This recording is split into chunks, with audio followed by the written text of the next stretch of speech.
Assalamualaikum warahmatullahi wabarakatuh. Waalaikumsalam warahmatullahi wabarakatuh. Selamat pagi. Selamat pagi, Bu. Pagi. Kalian, ya, senang sekali untuk bisa berjumpa dengan kalian. Semoga kalian dalam keadaan sehat selalu dan jangan lupa untuk tetap mematuhi protokol kesehatan dengan menggunakan masker. Terus cuci tangan pakai sabun setiap saat. Jangan lupa untuk bahagia. Nah, sebelum memulai pelajaran, tolong ketua kelasnya Mas Zul untuk menyiapkan terlebih dahulu. Berdoa mulai. Selesai. Baik, selanjutnya untuk hari ini sudah hadir semua atau ada yang belum? Sampun lengkap. Kalau Bu. Ibu lihat sudah hadir Bu. semua ya. Sampun Ya. lengkap. Nah, pada hari ini kita akan mempelajari tentang unsur teks cerita fantasi. Tapi sebelumnya, Ibu mau menanyakan dulu materi yang kemarin sudah Ibu jelaskan, yaitu tentang definisi dari teks fantasi. Masih ingat apa itu cerita fantasi? Cerita yang imajinatif, Bu. Ya, bagus. Cerita yang imajinatif. Kemudian pada kesempatan kali ini akan menjelaskan ya unsur yang ada di dalam teks cerita fantasi. Kompetensi dasarnya adalah 3.3, yaitu mengidentifikasi unsur teks narasi. Untuk indikatornya adalah menjelaskan unsur-unsur teks cerita fantasi pada teks yang dibaca dan didengar. Tujuan pada materi ini adalah siswa diharapkan dapat menjelaskan unsur teks cerita fantasi pada teks yang dibaca dan didengar. Dalam teks cerita fantasi itu ada ciri umum atau unsur teks cerita fantasi. Ciri umum yang pertama yaitu ada keajaiban, kemisteriusan dan keanehan. Artinya dalam cerita fantasi yang mengungkapkan hal-hal yang supranatural, kegaiban, dan kemisteriusan yang tidak ditemui dalam dunia nyata. Kemudian ciri umum atau unsur yang kedua adalah ide cerita. Ide cerita di dalam teks cerita fantasi umumnya tidak memiliki batasan. Kenyataan dapat dikembangkan sesuai pengarang. Temanya apa? Temanya bisa berupa supranatural, gaib, atau futuristik. Kemudian unsur yang ketiga menggunakan berbagai latar. Kemudian yang keempat, tokohnya unik. Unik artinya itu tokohnya memiliki kesaktian yang tidak dimiliki oleh orang dalam dunia nyata. Terus yang kelima bersifat fiksi, yaitu bukan kejadian nyata, ya, sifatnya hanya fiktif. Yang terakhir, unsur yang terakhir adalah bahasa yang digunakan sangat beragam atau variatif, ekspresif, dan menggunakan ragam percakapan. Sekarang, unsur intrinsik dari cerita fantasi. Yang pertama adalah tema. Tema yaitu ide yang paling mendasar yang menjadi acuan untuk mengembangkan suatu cerita. Kemudian, unsur intrinsik yang kedua adalah alur, yaitu jalan atau alur cerita yang berupa peristiwa-peristiwa yang tersusun saling berkaitan satu sama lain.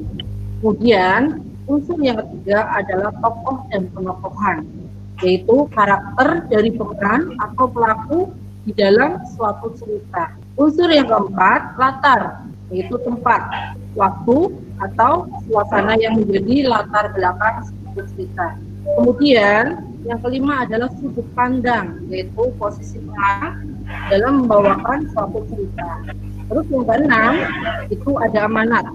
Amanat itu pesan yang ingin disampaikan oleh pengarang sebuah cerita di dalam cerita dan penuturan. Di sini Ibu akan menampilkan contoh cerita fantasi dengan judul Berlian 3 Warna. Coba siapa yang mau membacakan? Berlian 3 warna. Anika menemukan 3 kotak berwarna ungu, biru, dan kuning di kamar ibunya.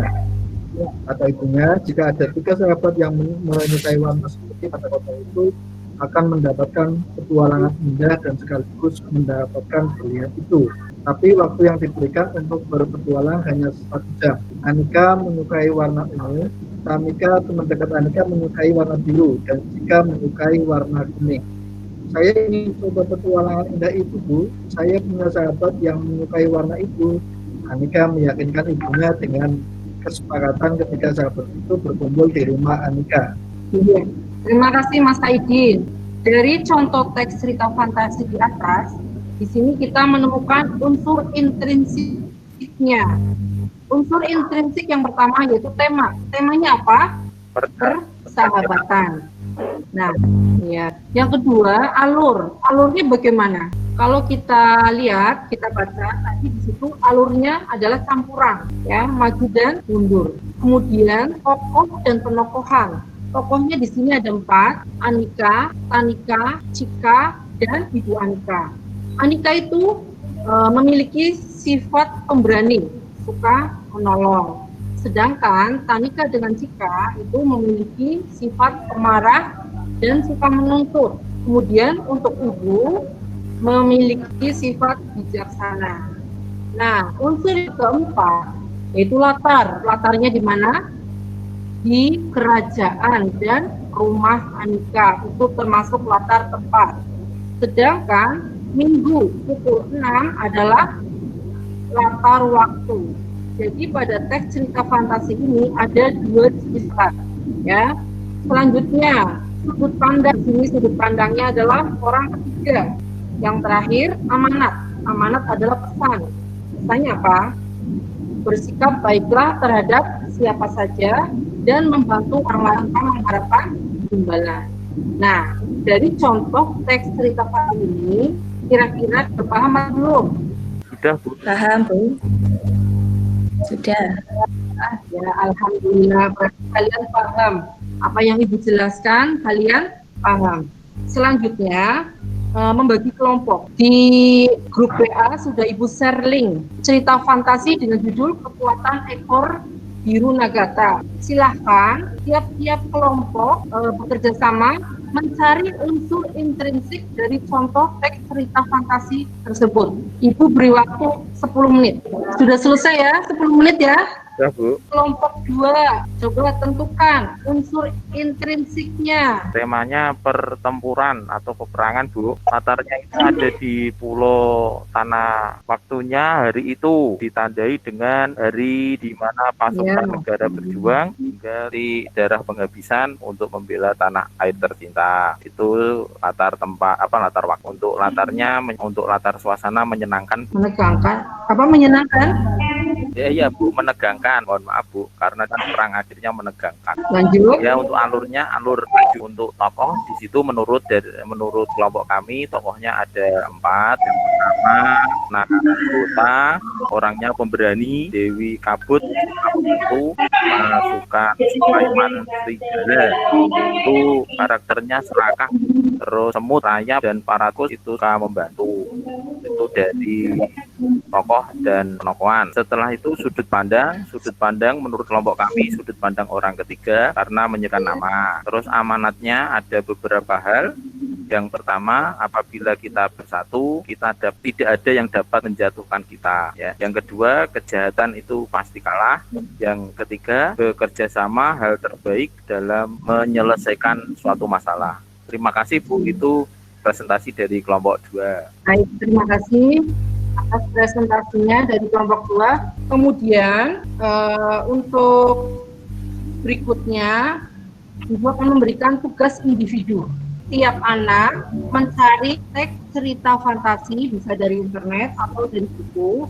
Kemudian carilah unsur intrinsiknya. Setelah itu nanti silahkan jawaban bisa difoto, kirim ke Google Class. Ya, pada pertemuan kali ini Ibu berharap kalian dapat menentukan unsur dari sebuah cerita fantasi. Selanjutnya pada pertemuan berikut nanti kita akan membahas struktur dari teks cerita fantasi. Kiranya untuk hari ini cukup sekian dari Ibu. Ibu akhiri, wassalamualaikum warahmatullahi wabarakatuh.